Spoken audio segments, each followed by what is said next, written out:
प्रभु यीशु मसीह के मीठे और मधुर नाम में आप सबको जय मसीह की। मैं परमेश्वर के वचन से आपके सामने पढ़ रहा हूँ भजन संहिता 92 उसके पहले पद से चौथे पद तक। यहाँ इस प्रकार लिखा है, यहोवा का धन्यवाद करना भला है, हे परम प्रधान तेरे नाम का भजन गाना। प्रातःकाल को तेरी करुणा और प्रति रात तेरी सच्चाई का प्रचार करना। 10 तार वाले बाजे और सारंगी पर और वीणा पर गंभीर स्वर से गाना भला है, क्योंकि हे यहोवा तूने मुझको अपने काम से आनंदित किया है और मैं तेरे हाथों के कामों के कारण जय जयकार करूंगा। ये परमेश्वर का जिंदा कलाम है। परमेश्वर इसके पढ़े और सुने जाने पर आशीष दे, आमीन। आइए प्रार्थना करें। सर्वशक्तिमान पिता परमेश्वर, जब तेरे कलाम पर मनन करते हैं, हमारे मनों को स्थिर कर, हमारे हृदय को शांत कर, कि आज की सुबह प्रभु जो बात तू हमसे करना चाहता है, प्रभु तेरी पवित्र आत्मा की अगुवाई में हम उसे ग्रहण करने वाले हो, से होने वाले हो, समझने वाले हो और अपने जिंदगी में प्रभु से अपना सके।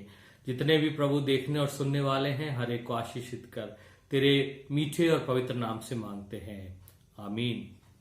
मेरे अजीजों, आज हम एडवेंट सीजन में प्रवेश कर रहे हैं और ये सीजन जो होता है चर्च कैलेंडर के अनुसार खुशी और आनंद का समय होता है। और जब इंसान खुश और आनंदित होता है तो उसके मुंह से, उसके मुख से हमेशा धन्यवाद निकलता है। और आज पहले एडवेंट संडे के दिन जो विषय मैंने चुना है आपके साथ बांटने के लिए, वो ये है कि परमेश्वर को धन्यवाद देना भला है। मेरे अजीजों, जो आपके सामने पढ़ा गया भजन, उसमें भजनकार का ये अनुभव था कि वो अपने शब्दों के द्वारा परमेश्वर को धन्यवाद दे सका। उसने कहा, यहोवा का धन्यवाद करना भला है। और उसने इस बात को ना केवल अपने लिए कहा बल्कि कलीसिया के लिए भी कहा कि कलीसिया को परमेश्वर का धन्यवाद करना भला है। और जब हम नए नियम में अभी आते हैं तो पौलुस की पत्री को अगर हम पढ़ते हैं, इफिसियों की पत्री में, वहां पर वो भी इफिसियों की कलीसिया से ये निवेदन करता है कि स्तुति, भजन और आनंदमय होकर प्रार्थना करने के द्वारा परमेश्वर का हमें धन्यवाद करना चाहिए। इफिसियों 5वें अध्याय के 17 से 20 पद में आप पढ़ सकते हैं। यहां पर जब हम वापस भजन पर आते हैं तो यहाँ पर परमेश्वर का दास जिसने ये भजन को लिखा है, वो उस विषयों के बारे में भी बताता है जिसके लिए वो धन्यवादित है। उसने यहाँ पर वर्णन किया कि वो परमेश्वर की भलाई के लिए धन्यवादित है। उसने धन्यवाद दिया परमेश्वर की विश्वास योग्यता के लिए, उसकी वफादारी के लिए जो है उसने, भजनकार ने जो है वो धन्यवाद दिया। और आज हम इस बात को जान सकते हैं कि भजनकार ने इस चीज को अनुभव किया कि परमेश्वर का धन्यवाद वो इसलिए कर रहा है क्योंकि परमेश्वर ही केवल स्थिर है, विश्वास योग्य है और भरोसे लायक है। यहां पर उसने विषयों को जिनके लिए वो धन्यवादित है ना सिर्फ लिखा, बल्कि उसने ये भी कहा कि हमें हर वक्त जो है परमेश्वर का धन्यवाद करना चाहिए। उसने ये लिखा कि प्रातःकाल और रात्रि में हमें परमेश्वर का धन्यवाद करना चाहिए। तो जब हम इस एडवेंट सीजन में प्रवेश कर चुके हैं तो हमें चाहिए कि हम इस कठिन समय में भी धन्यवाद देने के विषय को अपनी जिंदगी में अपनाएं। हम धन्यवाद देने की आदत को अपने अंदर डेवलप करें। तो आज पहली चीज जो हमारे लिए सीखने की है वो यही है कि परमेश्वर को धन्यवाद देना भला है। याकूब की पत्री के अगर पहले अध्याय के 17वें पद को हम पढ़ते हैं तो वहां परमेश्वर कलाम बताता है कि हर एक अच्छा वरदान, हर एक उत्तम दान जो है वो ऊपर से ही हमें मिलता है। इसलिए हमारे जीवन में परमेश्वर के प्रति धन्यवाद होना बहुत बहुत जरूरी है। मेरे अजीजों, इस कठिन समय में जबकि महामारी के दौर से हम गुजर रहे हैं, हम धन्यवाद दे सकते हैं परमेश्वर की सुरक्षा के लिए, हम धन्यवादित हो सकते हैं परमेश्वर की चंगाई के लिए। इसी विषय पर आज थोड़ी देर हम अपने मनन को करते हैं और पहली चीज यहां पर हमें सीखने को मिलती है वो ये है कि हमें परमेश्वर के प्रति धन्यवादित होना है अपने व्यक्तिगत जीवन के लिए, अपनी पर्सनल जो जीवन है उसके लिए हमें धन्यवादित होना बहुत जरूरी है। पहला थिस्सलुनीके उसका 5वां अध्याय और उसका 18वां पद यही कहता है कि निरंतर प्रार्थना में हमें लगना है और हर एक बात में प्रार्थना, विनती और निवेदन हमें परमेश्वर की हजूरी में करने हैं। आज इस एडवेंट सीजन के पहले संडे पे हमें यह सीखना है कि क्या हमारे मुंह से, क्या हमारे जीवन से परमेश्वर के लिए व्यक्तिगत रूप से जो है धन्यवाद निकलता है कि नहीं निकलता। बहुत से विषय हैं हमारे लिए जिसके लिए हम परमेश्वर से धन्यवादित हो सकते हैं। पहला ये है कि अगर हम अपने व्यक्तिगत जीवन में देखें तो कठिन समय में परमेश्वर ने हमें हताशा से बचाए रखा, इसके लिए हमें धन्यवादित होना है ना। हमारे को परमेश्वर के लिए धन्यवादित इसलिए होना है कि उसने हमें आनंद में जो है बढ़ाया। हम व्यक्तिगत रूप से परमेश्वर के लिए धन्यवादित हो सकते हैं कि वो हमें हमेशा प्रोत्साहन, आशा जो भविष्य के लिए है वो देता है। हमें परमेश्वर के लिए व्यक्तिगत रूप से धन्यवादित इसलिए भी हो सकते हैं कि उसने हमें एक सकारात्मक दृष्टिकोण जो है हमारे जीवन में दिया है, और इसलिए भी हम परमेश्वर के लिए धन्यवादित हो सकते हैं कि हमें उसने ये जीवन इसलिए दिया है कि हम दूसरे लोगों के लिए भी हम परमेश्वर को धन्यवाद दे सके। ये व्यक्तिगत विषय हैं जिनके लिए हम परमेश्वर के प्रति धन्यवाद दे सकते हैं। तो पहली चीज धन्यवाद देने के विषय में ये है कि जब भजन के लिखने वाले ने कहा कि परमेश्वर का धन्यवाद करना भला है, तो पहली चीज हमें सीखनी है कि हमें परमेश्वर का धन्यवाद करना है अपने व्यक्तिगत जीवन के लिए। दूसरी चीज अगर हम सीखना चाहें तो यहाँ कलाम हमें सिखाता है कि हमें परमेश्वर का धन्यवाद करना है अपने से संबंधित चीजों के लिए, अपने से संबंधित लोगों के लिए। जो कुछ भी परमेश्वर ने हमारे जीवन में आशीष दी है, जो लोग हमारे जीवन में जोड़े हैं, हम उनके लिए भी परमेश्वर के हजूरी में अपने व्यक्तिगत जीवन से धन्यवाद दे सकते हैं। क्योंकि जब हम हर हालात में परमेश्वर को धन्यवाद देते हैं तो वो जीवन हमारा देखकर दूसरे लोग भी जो है वो प्रोत्साहित होते हैं कि वो भी जीवन में जो है परमेश्वर का धन्यवाद को लाएं। इसलिए हर वक्त परमेश्वर का धन्यवाद करना हमारे लिए जरूरी हो जाता है। पहली चीज जो हमने सीखी वो ये सीखी कि अपने व्यक्तिगत जीवन के लिए हमें धन्यवाद देना है। दूसरी चीज हमें धन्यवाद देना है अपने से जुड़ी हर एक वस्तु के लिए, अपने से जुड़ी हर एक लोगों के लिए, कि वो हमारे जीवन से परमेश्वर के प्रेम और धन्यवाद में बढ़ने पाए। तीसरी चीज जब अगर हम देखते हैं कि हमें धन्यवाद क्यों देना है, तो हमें व्यक्तिगत देना है, अपने जीवन में आशीषों के लिए देना है। और तीसरी बात, हमें धन्यवाद इसलिए भी देना जरूरी है क्योंकि ये परमेश्वर को भावता है, ये परमेश्वर को जो है वो प्रसन्न करता है। मेरे अजीजों, सांसारिक होने के नाते हम इस बात को जानते हैं कि जब कोई हमें धन्यवाद देता है, जब कोई हमें थैंक यू कहता है, तो मन में एक खुशी, एक उमंग, एक आनंद सा होता है। तो जब हम परमेश्वर को धन्यवाद देते हैं तो सोचिए कि परमेश्वर इससे प्रसन्न होता होगा। इसलिए हमारे जीवन में धन्यवाद देना बहुत जरूरी है। पहली चीज जो हमने सीखी वो ये सीखी कि हमें धन्यवाद देना परमेश्वर को जरूरी है। इसके लिए परमेश्वर को धन्यवाद हमें अपने व्यक्तिगत जीवन के लिए देना है, अपने जीवन में जुड़ी हर एक आशीष के लिए देना है, और इसलिए परमेश्वर को धन्यवाद देना है कि परमेश्वर को ये प्रसन्न करता है, परमेश्वर को ये भावता है। दूसरी चीज जो हमें आज के दिन में सीखने को मिलती है परमेश्वर के कलाम से, वो ये मिलती है कि परमेश्वर के साथ साथ हमें दूसरों को भी धन्यवाद देना सीखना चाहिए।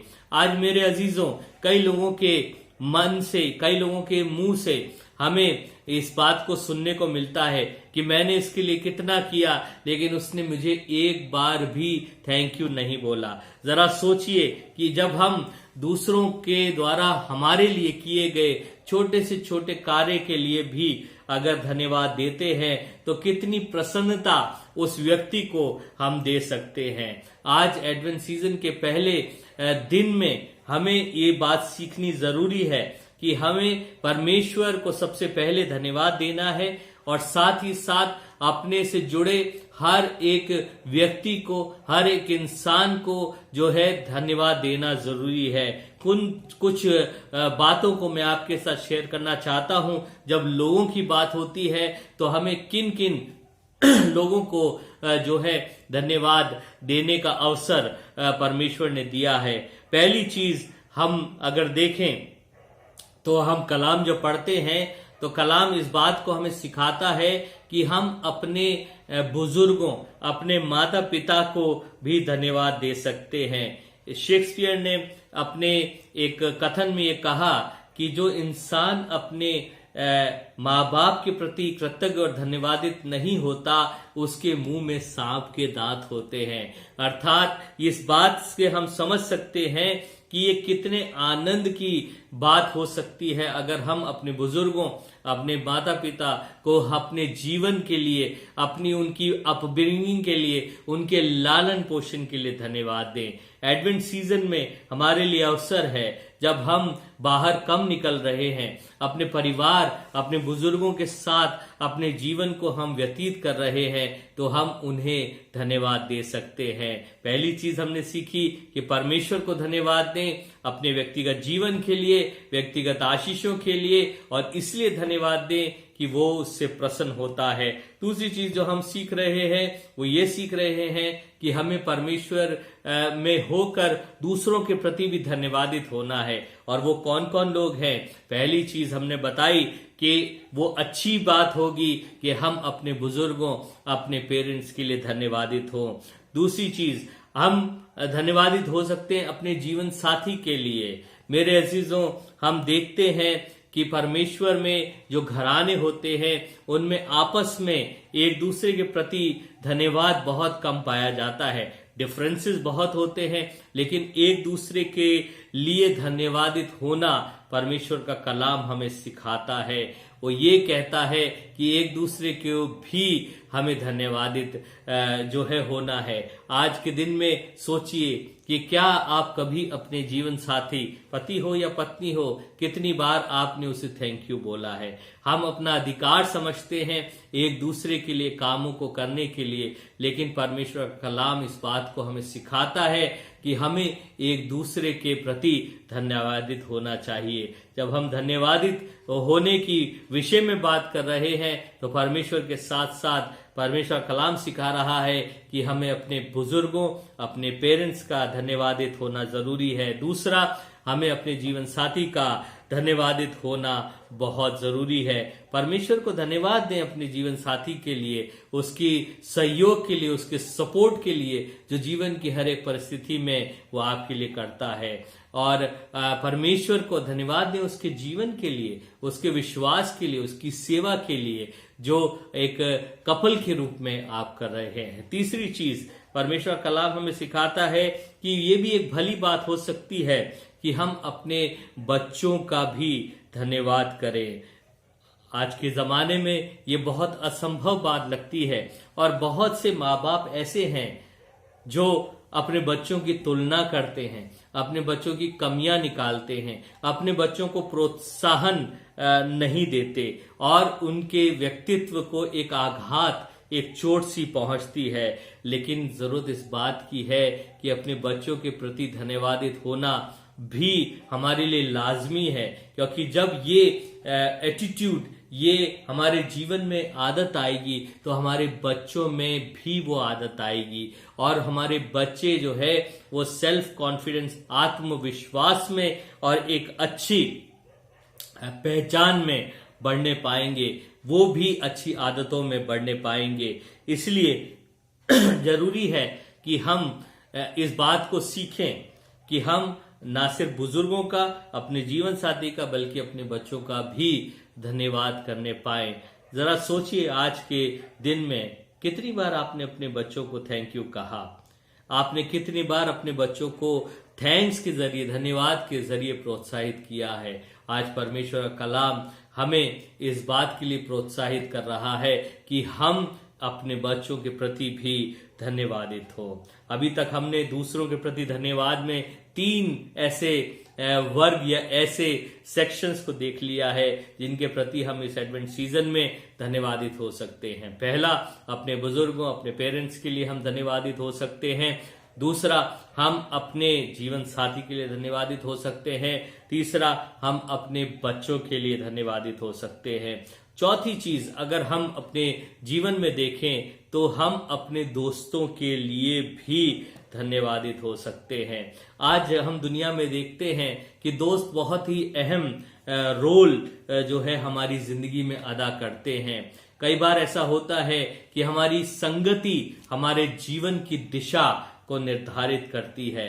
अगर हमारी संगति अच्छे लोगों के साथ में है तो हमारा जीवन शांति और चंगाई और बढ़ोतरी से भर जाता है, और अगर हमारी संगति गलत लोगों के साथ हो जाती है तो हमारी जिंदगी विनाश की ओर चली जाती है। परमेश्वर में होकर आज हर एक उस अच्छे दोस्त का धन्यवाद हमें करना है जिसने हमें एनकरेज किया, जिसने हमें सही दिशा की तरफ जो है रास्ता दिखाया, जिसने बुरे समय में हमारा साथ दिया। मेरे अजीजों, एडवेंट सीजन जो है वो थैंक्स गिविंग का सीजन है, वो धन्यवाद देने का जो है समय है। आइए हम अपने एडवेंट सीजन को इस साल धन्यवाद से भर दें। सबसे पहले परमेश्वर को धन्यवाद दें अपने व्यक्तिगत जीवन के लिए, अपने जीवन में पाई आशीषों के लिए और उसको प्रसन्न करने के लिए। साथ ही साथ हम धन्यवाद दें अपने बुजुर्गों का,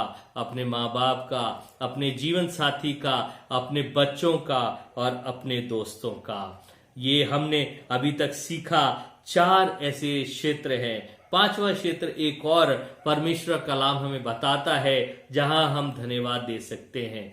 जो लोग हमारी सेवा करते हैं, जो लोग हमारे साथ या हमारे नीचे काम करते हैं, हम उनके प्रति भी धन्यवादित हो। जरा सोचिए, कितनी बार आपने अपने अंडर काम करने वाले को, अपने नीचे काम करने वाले को धन्यवाद दिया है?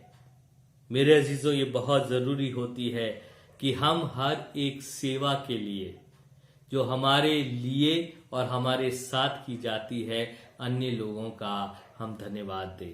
कई बार हमने देखा है कि अपने अधीनस्थ, अपने नीचे काम करने वालों के साथ जो अधिकारी या जो मालिक या स्वामी बनते हैं, उनका व्यवहार बड़ा कठोर होता है और उनके मुख से हमेशा कड़वे और कठोर वचन ही उनके लिए निकलते हैं। लेकिन मेरे अजीजों, सोचिए, अगला आदमी अपना परिश्रम, अपना श्रम, अपना पसीना बहाता है, अपनी तंगियों में, अपनी कमजोरियों में, अपनी सीमाओं में, अपनी निर्बलताओं में रहकर वो हमारी सेवा करता है। ये एडवेंट सीजन हमें सिखा रहा है कि आज हमें उन लोगों के लिए भी धन्यवादित होना है। हमारे देश में अभी जो कोरोना का समय चल रहा है, हम कितने ऐसे अवसरों को पा रहे हैं कि हम कई बार गवर्नमेंट ऑफिशियल्स के धन्यवादित हुए, हम पुलिस कर्मियों के धन्यवादित हुए, हम सफाई कर्मचारियों के धन्यवादित हुए, हम नर्सिंग कर्मचारियों के धन्यवादित हुए। आज ये हमारा ड्यूटी बनता है, हमारा कर्तव्य बनता है कि हम अपने अधीनस्थ और अपने साथ काम करने वालों के लिए भी धन्यवाद दें। हम सोचें जरा, कई लोग हैं जिनको हमें धन्यवाद देना जो है रह गया है। अगर हम सोचते हैं, क्या हमने कभी अपने टीचर्स को धन्यवाद दिया? आज स्मरण करें, परमेश्वर में होकर हम हर एक टीचर के लिए हम धन्यवाद दें। हम अपने देश के सह निवासियों के लिए धन्यवाद दें, हम ऑफिशियल्स के लिए धन्यवाद दें, हम अपने सफाई कर्मचारियों के लिए धन्यवाद दें। मेरे अजीजों, अगर हम अपनी जिंदगियों को धन्यवाद से भर देंगे तो परमेश्वर के स्वरूप को, परमेश्वर ने जो योग्यताएं और जो गुण हमें दिए हैं उनको हम पुनः जीवित कर देंगे। इस एडवेंट सीजन में मेरे अजीजों, हमारे लिए सबसे अच्छा बात जो है वो यही होगा कि हम धन्यवाद देना सीखें। सबसे पहले हम परमेश्वर को धन्यवाद दें और उसके बाद हम दूसरों को धन्यवाद दें। हम अपने व्यक्तिगत जीवन के लिए, अपने जीवन की आशीषों के लिए धन्यवाद दें परमेश्वर को। हम परमेश्वर को प्रसन्न करने के लिए उसे धन्यवाद दें। हम अपने साथ रहने वालों, अपने साथ काम करने वालों को धन्यवाद दें। और आज के दिन में परमेश्वर का कलाम हमें यही बात सिखा रहा है कि हमें धन्यवाद देना है। ये बहुत ही अच्छा रहेगा अगर हम अपने हृदय को परमेश्वर को देंगे। ये सबसे बड़ा धन्यवाद है। अगर हम अपने भरोसे को, अपने साहस को परमेश्वर को देंगे तो वो धन्यवाद होगा कि हम उसके मुताबिक अपनी जिंदगी को धन्यवादी जिंदगी के रूप में जीने पाएंगे। आइए आज अपने आप को हम परमेश्वर के हजूरी में समर्पित करें और प्लेज करें कि इस एडवेंट सीजन में हम अपने जीवन को बावजूद कठिन परिस्थितियों के, बावजूद कमियों के, निर्बलताओं के धन्यवाद से भर देंगे, क्योंकि प्रभु यीशु मसीह में यही इच्छा मेरे और आपके लिए परमेश्वर का वचन बताता है। प्रभु को हम धन्यवाद दें। आइए प्रार्थना करें। सर्वशक्तिमान पिता परमेश्वर, हम तेरा धन्यवाद करते हैं प्रभु के एडवेंट सीजन के पहले दिन ही तूने प्रभु सिखाया कि हमें तेरा धन्यवादी होना है। आज की तारीख में प्रभु हम तेरे हजूरी में हैं और सबसे पहले हम तेरा धन्यवाद करते हैं तेरी हर एक उस भलाई के लिए, तेरी चंगाई के लिए, तेरी सुरक्षा के लिए जो हमारे साथ अभी तक रही है। हाँ प्रभु, हम धन्यवादित हैं तेरी प्यारी कलीसियाओं के लिए जो जगह जगह पर प्रभु ठहराई गई हैं और तुझ में प्रभु होकर, धन्यवादी होकर प्रभु तेरी सेवा और आराधना करते हैं। हम अपनी कलीसिया के बुजुर्गों के लिए, हर एक विश्वासी बुजुर्ग के लिए, जवान बच्चों के लिए तेरी हजूरी में विनती करते हैं कि हर एक के लिए प्रभु ये एडवेंट सीजन तुझ में मुबारक होने पाए। खास तौर से हमारी प्रार्थना गमज़दा परिवारों के लिए है जिन्होंने पिछले समय में प्रभु अपने प्रियजनों को इस दुनिया फानी से प्रभु खोया है। हाँ प्रभु, जो तेरी शांति है, जो सारी समझ से परे है, प्रभु उनके दिलों और ख्यालों में वास करने पाए। हम दुआ करते हैं हर एक बीमार के लिए, प्रभु उन्हें चंगाई दे। हाँ प्रभु, खास तौर से उन लोगों के लिए प्रार्थना करते हैं जो कोरोना वायरस से ग्रसित हैं। हाँ प्रभु, मुश्किल वक्त प्रभु वो देख रहे हैं और मुश्किल वक्त से होकर गुजर रहे हैं। प्रभु अपनी उपस्थिति को उनके साथ बनाए रख, अपनी चंगाई को उनके साथ बनाए रख। हर एक परिवार में प्रभु तेरी आशीषें पाई जाए। प्रभु हमारे देश में, हमारे देश के हुक्मरानों में, हमारे देश की सेंट्रल गवर्नमेंट में, स्टेट गवर्नमेंट में प्रभु तेरी आशीषें और तेरा अनुग्रह बना रहे।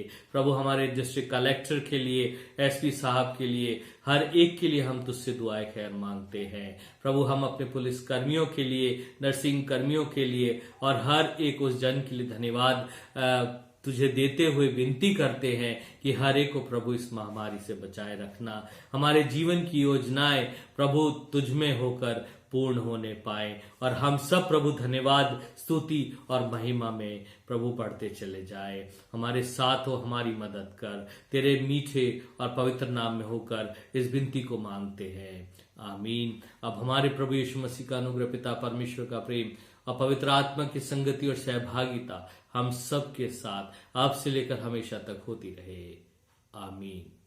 प्रभु आप सबको आशीष दे।